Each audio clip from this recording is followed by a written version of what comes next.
Cassette 2, Side 2. Practice Test 4.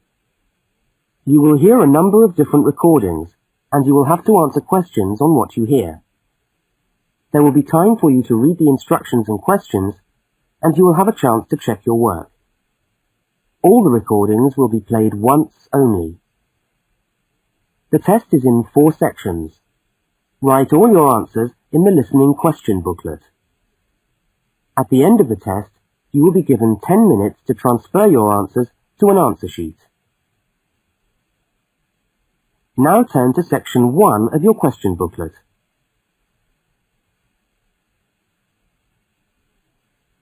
Section 1. 2 students meet on the university campus. They start a conversation together. First, look at questions 1 to 5. For each of the questions, 4 alternatives are given. Decide which of the alternatives, A, B, C or D, best fits what you hear on the tape, and circle the appropriate letter.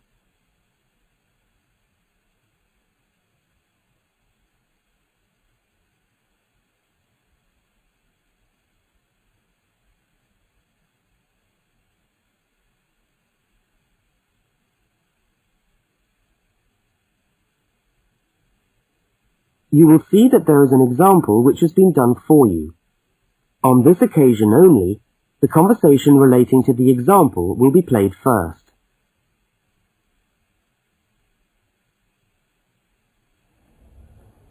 Excuse me, can you help me? I was looking for the main hall. No, maybe I can actually. I'm looking for the main hall too. I think it's in the administration building. Are you a new student? Yeah, I am. The man says he's looking for the main hall too. So A has been circled.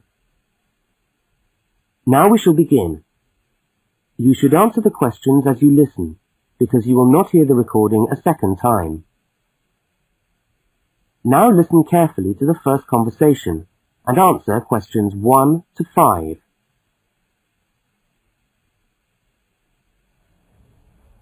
Excuse me, can you help me? I was looking for the main hall. No, maybe I can actually. I'm looking for the main hall too. I think it's in the administration building. Are you a new student? Yeah, I am. Yeah, I thought you looked as lost as me. I'm trying to find the admin building too so I can register for my course. I don't seem to be having much luck. Well, look, according to this map of the campus here, you go straight up the steps, turn left, and the building's on the right. Okay, let's see if we can find it. Ah, this looks right. Yeah, it must be. Look, there are hundreds of other people here. There must be at least 50 people in the queue. We'll be here till gone 2 o'clock at this rate. Yeah, and I'm starving. So am I. Actually, I was on my way to the canteen to get something for lunch. Why don't I go to the canteen and buy something, and you stay here and wait? Good idea. What would you like? Pizza, sandwich, hot dog, fried rice? They do everything. Oh, something easy. Takeaway fried rice sounds good. Okay, fried rice. No, on second thoughts, I'll have a cheese and tomato sandwich. Right, 1 cheese and tomato. Anything to drink? Yeah, give me coffee, would you? Hot coffee's a bit hard to carry. What about a Coke or an orange juice? Get me an orange juice then. Look, here's $5. Oh, yeah, take $2 back. Shouldn't cost me more than $3. Well, keep the 5. We'll sort it out later. Oh, and could you get me an apple as well? Okay, back in a minute.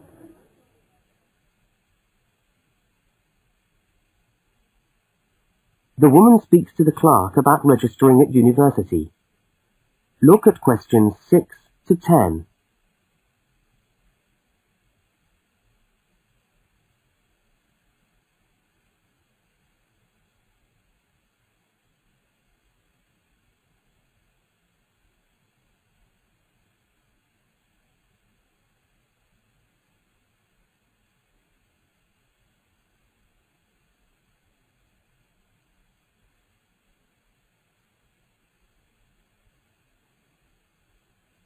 As you listen, complete the form by filling in the numbered spaces 6 to 10.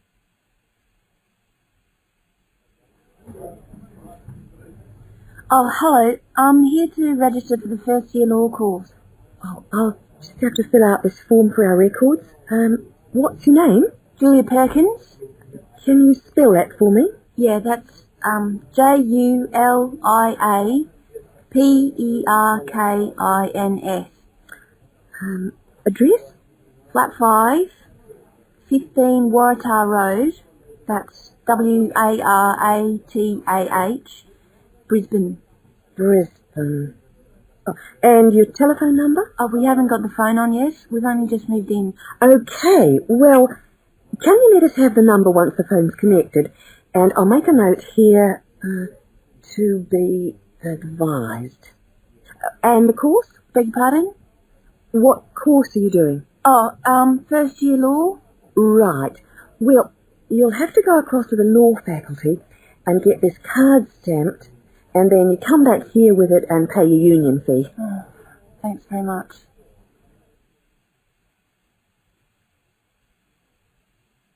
The man and the woman meet up again. Look at questions 11 and 12 and circle the correct answer.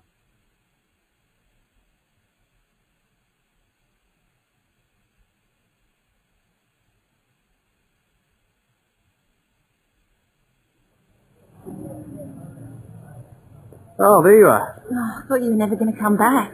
Sorry, the canteen was absolutely packed. I had to wait for ages. And then when I got to the front of the queue, there had hardly any food left. So I had to get you a slice of pizza. Sorry. Oh, that's okay. Could eat anything. I'm so hungry. Oh, and there's your bottle of orange juice and your apple. At least I managed that. Great. Thanks a lot. No, and here's your $2 back. Don't worry about it. Buy me a cup of coffee later. Oh, all right then.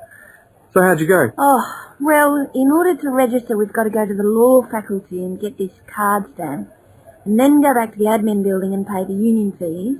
That means we're registered. Mm-hmm. After that, we have to go to the notice board to find out about lectures, and then we have to put our names down for tutorial groups and go to the library. Oh, great. Well, first let's sit down and have our lunch, eh?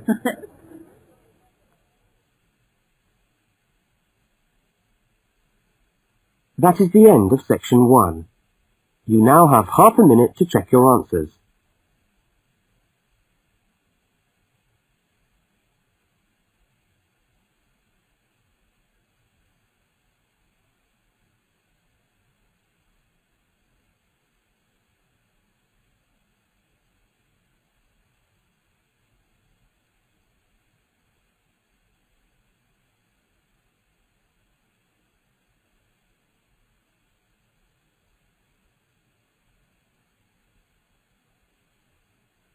Now turn to section 2.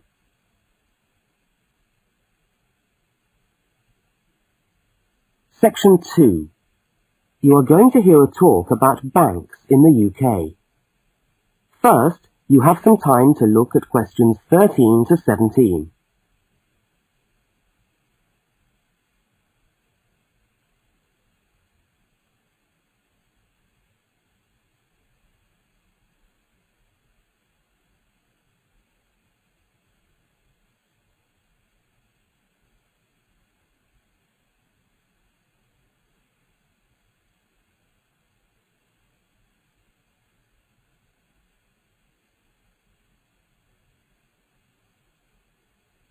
Now listen to the talk and complete the notes by filling in the numbered spaces 13 to 17.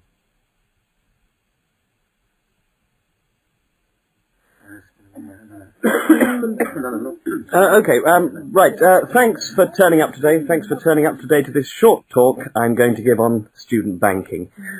Many of you are unfamiliar with the way banks work in this country, and today's talk should just give you a few starting points. I will, of course, answer any questions at the end. Right, well, as you probably know, you'll need to open a bank account while you're here, and it's the safest place to keep your money. And it's best to open an account with one of the major banks. You should each have a handout with the names and addresses. Yeah, right. There's Barclays in Realty Square, National Westminster in Preston Park, Lloyd's in City Plaza, and Midland in Hope Street. Okay, all these banks offer special student accounts. However, it's important to note that as an international student, you'll not necessarily be eligible for all the facilities offered to resident students. Now, as an international student, you will need to provide evidence that you can fund yourself for however long your course lasts. Banks have different policies, and the services that they'll offer you will depend on your individual circumstances and on the discretion of the bank manager involved. So it's a matter of going there and finding out about your own particular situation. Right. When you do go to open a bank account, you should take some documentation with you. I've already mentioned that you must be able to support yourself. In addition to this, most banks ask you to bring your passport and your letter or certificate of enrolment. Okay? Now, by far the most useful type of account to open is a current account. When you do this, you will actually get what is called a student account, which is a current account with special concessions for students. When you open the account, the bank will give you a checkbook, and you can use this to draw money out as you need it. If you need to write checks in shops, you'll also need a check card. This is really an identity card, which guarantees that correctly written checks up to the value stated on the card will be honoured by the bank. Okay? Everybody with me? Now look at questions 18 to 21.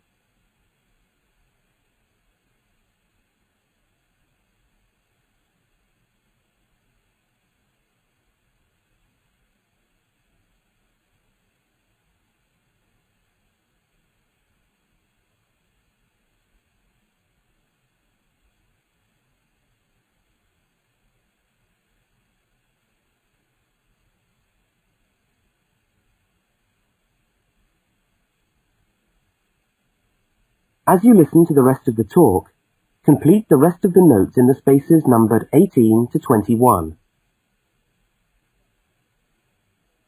Right, if you want to draw out cash for yourself, you can make the cheque payable in your own name or to cash. You can also withdraw cash from a cash point machine with a cash card. Now, these are extremely useful as they enable you to withdraw cash from your account during the day or at night. There is also another card called Switch or Delta, and you can use this to pay for things in shops. It takes the money right out of your account, so you don't need your checkbook. Now, you may want to take more money out of the bank than you have in it. This is called having an overdraft. Be very careful with this. You should not do this without permission from your bank. Overdrafts usually incur charges, though some banks offer interest-free overdrafts to some students. But find out before you get one, right? Well, that just leaves opening times. When can you go? Banks used to be open from 9:30 a.m. until 3:30 p.m. from Monday to Friday. But many main branches are now open until 4:30 or 5 p.m. on weekdays, and some of the bigger branches in London and other major cities are now open for a limited time on Saturdays. Okay, any questions? That is the end of section 2. You now have half a minute to check your answers.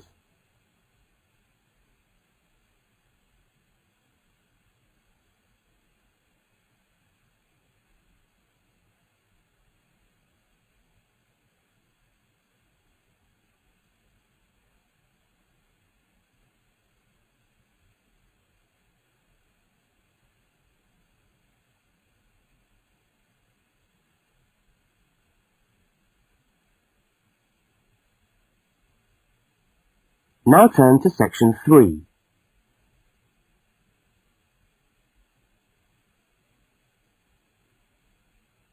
Section 3. Two students, Dawn and Ilmar, are discussing a project that they are working on together. First, you have some time to look at questions 22 to 25.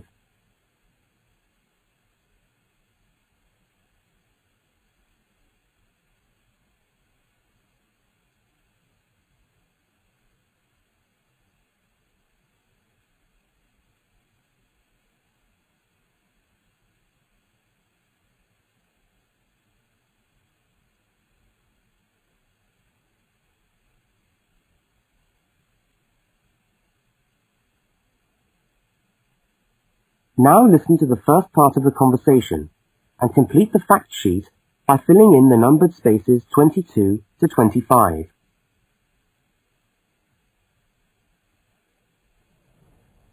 Hi, Dawn. Oh, hi, Omar. I'm glad I've bumped into you. I've just found a great idea for the presentation we've got to do for Dr. Banks next month. What, the one on everyday objects? Yes. Look at this article. It's really interesting. The aluminium Coke can? You know, Coca-Cola cans, soft drink cans. Look, let's sit down here. Have you got a minute? Sure. I'll just get my bag. Okay. So, you think we can get a presentation out of this article? I'm sure we can. First of all, we can provide some interesting facts about the aluminium cans that we drink out of every day. Like? Well, here it says that in the US they produce 300 million aluminium drink cans each day. Wow! 300 million? Exactly. That's an enormous number. It says here, outstrips the production of nails or paper clips. And they say that the manufacturers of these cans exercise as much attention and precision in producing them as aircraft manufacturers do when they make the wing of an aircraft. Really? Let's have a look. They're trying to produce the perfect can, as thin but as strong as possible. This bit's interesting.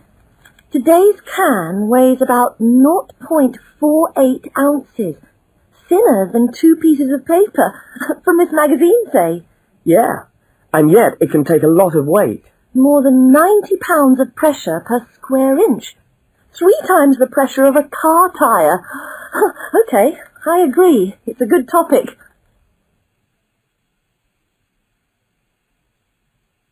Now look at the diagram of the aluminium can and at questions 26 to 31.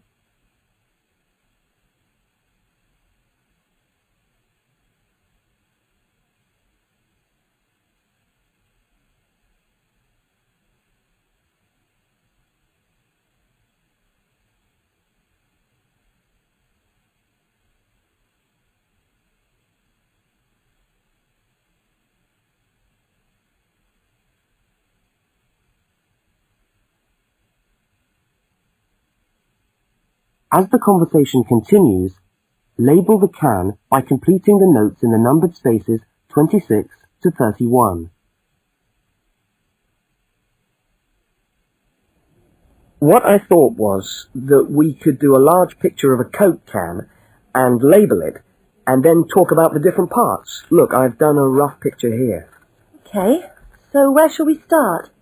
Well, the lid is complicated. Let's start with the body first.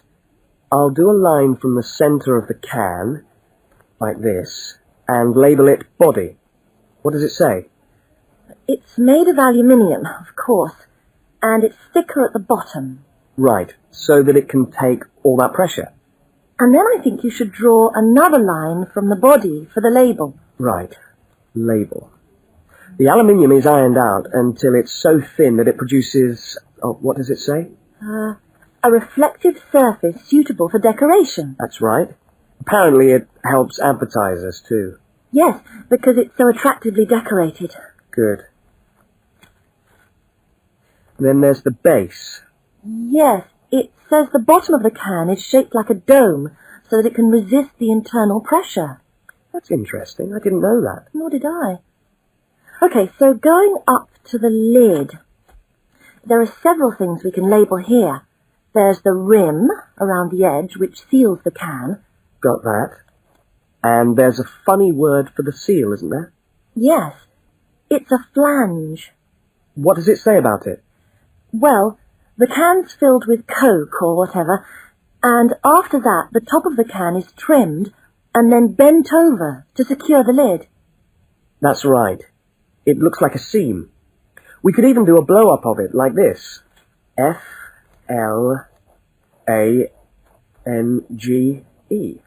Yes, that would be clearer. I think we should label the lid itself and say that it constitutes 25% of the total weight. 25%? So it's stronger than the body of the can. So to save money, manufacturers make it smaller than the rest of the can. Didn't know that either. So, how do we open a can of Coke? First of all, there's the tab, which we pull up to open the can, and that's held in place by a rivet. I think that's too small for us to include. I agree, but we can talk about it in the presentation. We can show the opening, though. That's the bit of the can that drops down into the drink when we pull the tab. Yeah, hopefully. Sometimes the tab just breaks off. I know. Anyway, the opening is scored so that it pushes in easily but doesn't detach itself. Okay. We can show that by drawing a shadow of it inside the can. Like this. I'll label it Scored Opening. Great. Well, I think we've got the basis of a really interesting presentation. Let's go and photocopy the article. Fine. I'll take it home and study it some more. That is the end of section 3. You now have half a minute to check your answers.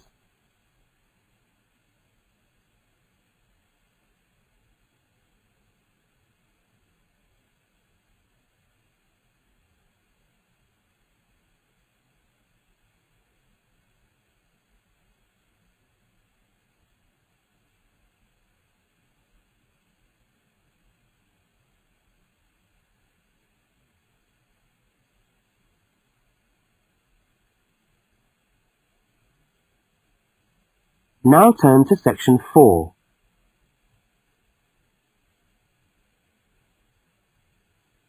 Section 4. You are going to hear part of a short university lecture. First, look at questions 32 to 42.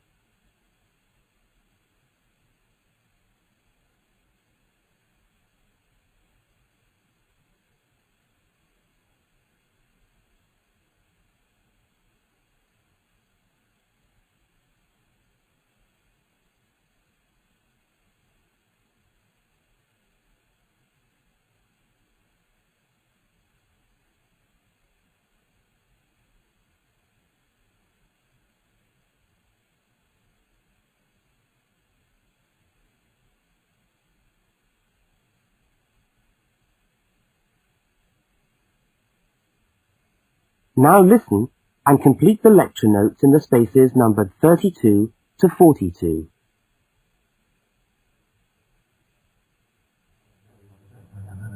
Good morning and welcome to the university's open day and to our mini lecture from the Sports Studies Department. Now, the purpose of this lecture is twofold. One, we want you to experience a university lecture to give you a taste of what listening to a university lecture is like. And two, we want you to find out something about the Sports Studies program at this university. So feel free to ask any questions during the talk and I'll do my best to answer them. Right, so what does a course in sports studies involve? Well, you wouldn't be blamed for not knowing the answer to this question because sports studies as a discipline is still comparatively new. But it's a growing area and one which is now firmly established at our university. Now, there are 3 distinct strands to sports studies, and you'd need to choose fairly early on just which direction you wanted to follow. And I'll just run over these now. Firstly, we've got the sports psychology strand. Secondly, we've got the sports management strand. And last but not least, there's the sports physiology strand. So just to recap, there's sports psychology, sports management, and sports physiology. Let's look first at psychology. Now, the people who study sports psych want to work with top athletes, and they're looking at what will take those athletes that 1% extra. What makes them win? When all other things are equal, physically all other things are equal, they want to know what are the mental factors involved. The sports psychologist works closely with the athlete through his or her training program and becomes an integral part of the team. In fact, you could say that they play just as important a role as the coach. So if you're interested in what makes people win, this could be the area for you. Now secondly, we've got the strand which I referred to as sports management. And this goes hand in hand with the area of sports marketing. So you might like to think of this area as having 2 branches, management and marketing. On the management side, we look at issues relating to the running of sports clubs, management of athletes, that sort of thing. But then on the other side, we've got sports marketing. And this is the side that interests me more, because here we will look at the market forces behind sport. Questions like, why do people spend their money on a football match or a tennis game rather than, say, on buying a CD or going to the cinema? What are those market forces? Sport used to just compete with sport. Nowadays, it competes with other leisure activities. The spectators go to sport to be entertained rather than out of loyalty to a team. They want to have an evening out, and they don't want the cheap seats anymore. They want good seats. They want entertainment. And the professional sportsmen and women respond to this without question. They are there to give a performance. They provide the entertainment. So in the marketing course, we address all these commercial issues, and we look at how this hooks back into the management of sport. Now, the third branch of sports studies sometimes comes under another name and is also known as exercise science. And again here, we find that there are two distinct types of exercise science. The first is working very much at the macro level, what I call the huffing and puffing people.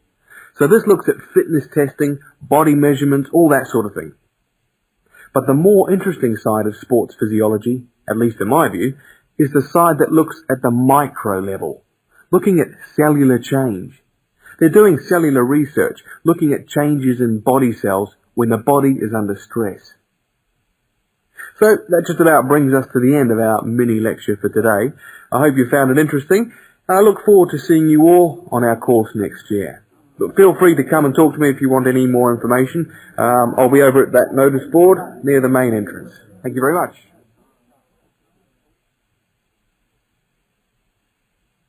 That is the end of section 4. You now have half a minute to check your answers.